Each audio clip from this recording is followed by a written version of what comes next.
You're back in 2002. You're about to get started in the real estate business. You want to flip some houses. What the heck would you do? Check this out. What you don't understand is what they call law of diffusion of innovation and how that applies to your real estate business. Now, what the heck does that mean? Well, let me tell you a story on how law of diffusion of innovation works.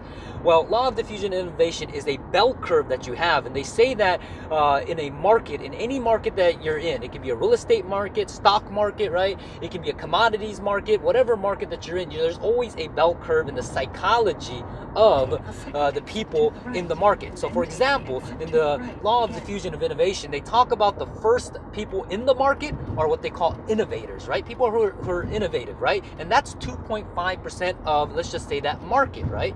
And then from there, the innovators, then you have the folks that we call the early adapters. Those folks won't even do anything in the market until the innovators do something, right? And then from there, after the early adapters, which is like 13.5% of that particular bell curve, then you got what they call the early majority, right? So the early majority won't do anything until the early adapter does something, and the early adapter is not going to do anything until the innovators does something, right?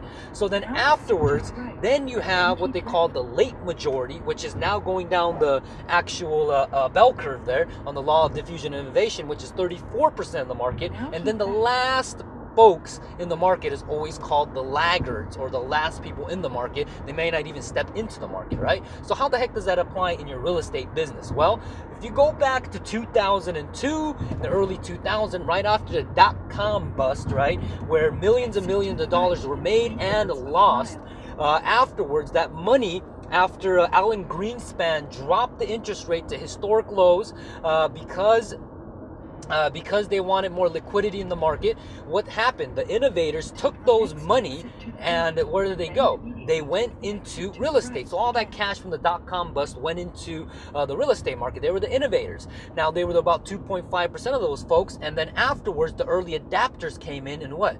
The middle of 2002, 2003, and then about what? 04, 05, then the early majority started coming in. And if you remember, if you were in the business at that time, you probably knew someone in that business doing something in real estate, right? Or you were making money. And then from there, you had the late majority, and the market just exploded. And then, as you know, it tanked. So what the heck does that have to do now in 2013? Well, in 2013, after the crash of 07, 08, we had the innovators enter the market at the crash. Why? Because they say, wow, it's at historical lows. We need to get in the market. We need to figure out how to make some money. And then from there, the early adapters came in. So now we're at, I believe, a point where the early adapters and now the early majority is starting to get it. That, hey, you know what? There's money to be made. Confidence is coming back. And what's going on?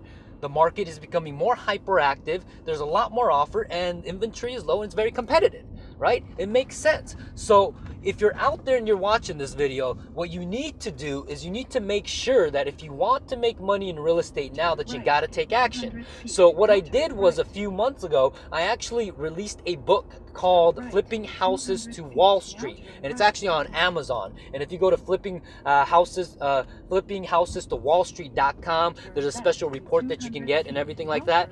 But long story short, why did I release it? Well, because people in Wall Street, the hedge fund buyers, are buying up a storm in this pocket, especially LA, right? And they're buying at premiums. They're paying, things that us operator investors, right? Meaning that we're doing the buy, fix, and flip, will never buy that property. But they're buying them. Why? Because they're looking for a yield. They're looking for a yield of anywhere to 8 to 10% a year, a yield per year. So us as house flippers, we can't compete and keep our doors open if we were to go ahead and try to sustain our model that way. So what have we been doing? We've been wholesaling properties to Wall Street hedge fund buyers.